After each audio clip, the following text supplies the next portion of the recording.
of the day, we're going to stick to the NBA. We are looking at the Bucks, who are 16-9, 7-5 on the road.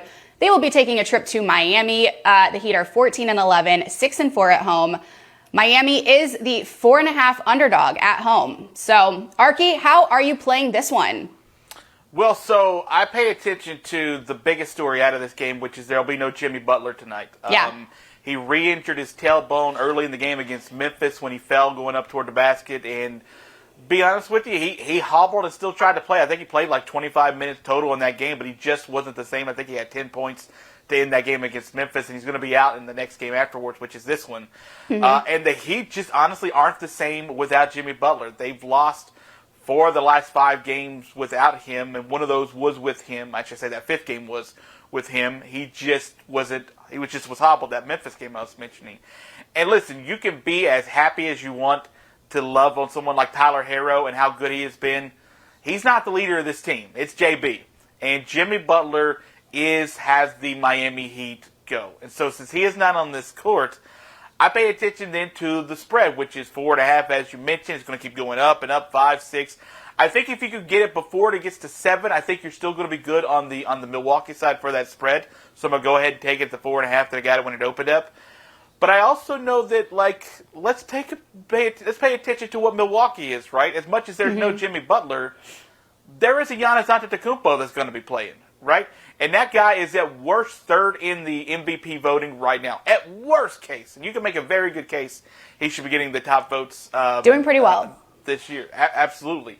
So I think if you watch Giannis tonight, you're going to see a nice, relatively simple and easy night. Probably a night like 24-12 kind of night from him. Casual. And, he's a guy. He leads the league in points per minute. He may not have to play that many minutes tonight for Milwaukee to be able to escape with the victory. So I like Milwaukee if I can get the number before I get it to 7, so I'll take it at the -4.5. And I'm going to lean toward the under because Miami gets all the credit for having this really gritty defense, right? And for good reason, right? They're like the number 4 team in the league when it comes to defense. But this is also a really competitive and good Milwaukee defense when they want to play that way.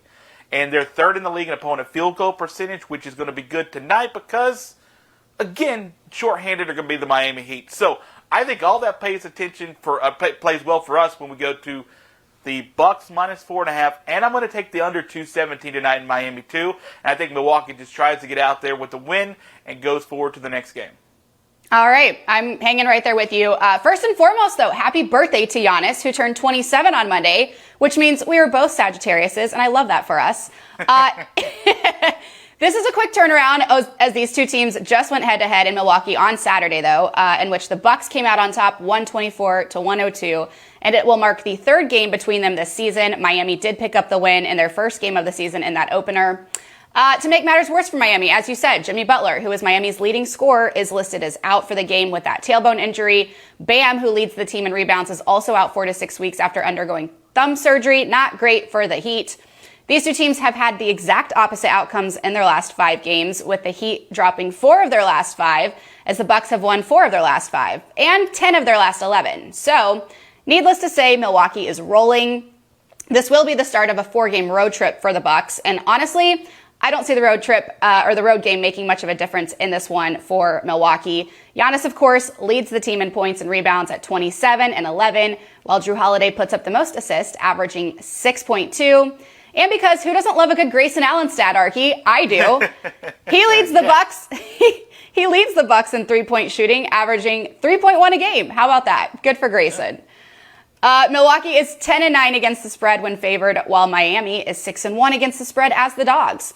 The Heat started out the season so hot. Unfortunately, injuries have gotten the better of them recently. So with all of that said, I'm going to be riding with the Bucks in this one at -4.5, simply because they're playing better basketball and they are all healthy.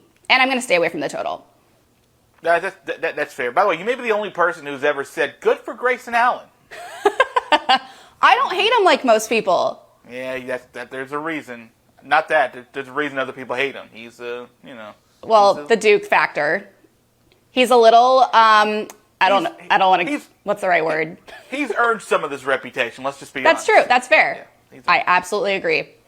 Hopefully he's matured, since his college days, maybe. Who cares? We don't have to like everybody, right? We're all allowed to grow up, aren't we?